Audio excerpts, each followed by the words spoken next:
Anya Production.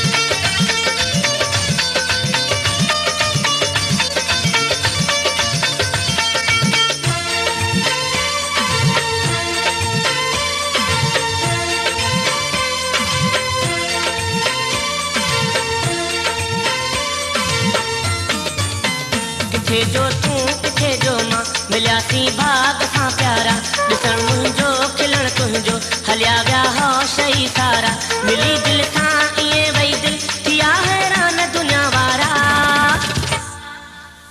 किथे जो तू किथे जो मां मिलियासीं भाग सां प्यारा ॾिसण मुंहिंजो खिलण तुंहिंजो हलिया विया होश ई सारा मिली दिलि सां ईअं वई दिलि थिया हैरान दुनिया वारा किथे जो तू किथे जो मां मिलियासीं भाग सां प्यारा किथे जो तू किथे जो मां मिलियासीं भाग सां प्यारा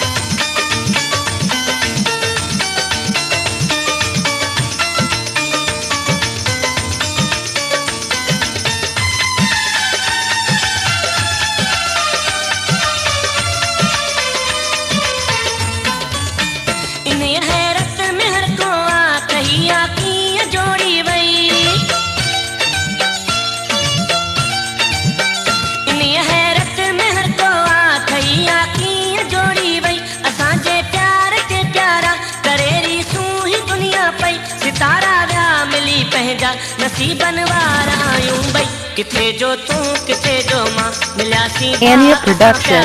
ॾिसण मुंहिंजो खिलण तुंहिंजो हलिया विया होश ई सारा मिली दिलि सां ईअं वई दिलि थिया हैरान दुनिया वारा किथे जो तू किथे जो मां मिलियासीं भाग सां प्यारा किथे जो तू किथे जो मां मिलियासीं भाग सां प्यारा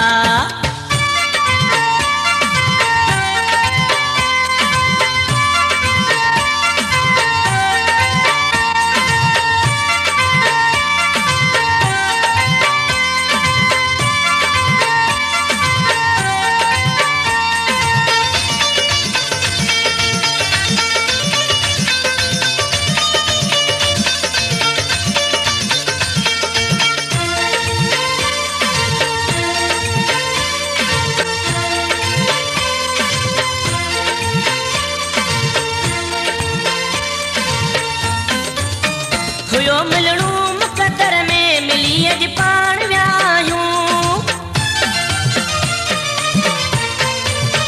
हुयो मिलणू मुक़दर में मिली अॼु पाण विया आहियूं जुदा जीअं न थींदासीं ईअं हिक ॿिए खे था चाहियूं जेसीं आहे ज़िंदगी जानी टुटण वारा सफ़ाना आहियूं किथे जो तू किथे जो मां मिलियासीं भाग सां प्यारा ॾिसण मुंहिंजो खिलण तुंहिंजो हलिया विया होश ई सारा मिली दिलि सां ईअं वई दिलि थिया हैरान दुनिया वारा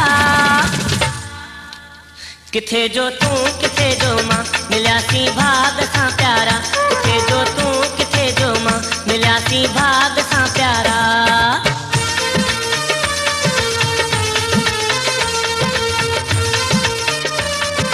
Anya Production.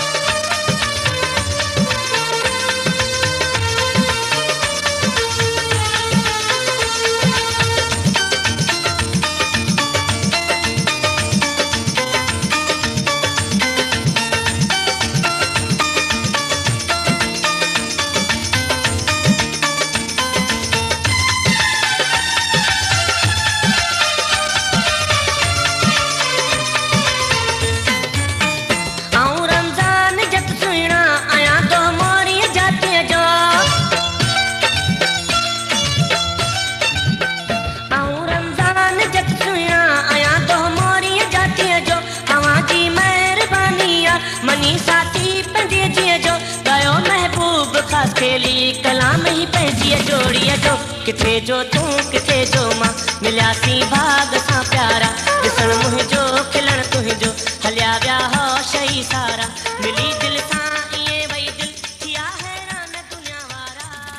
Anya Production.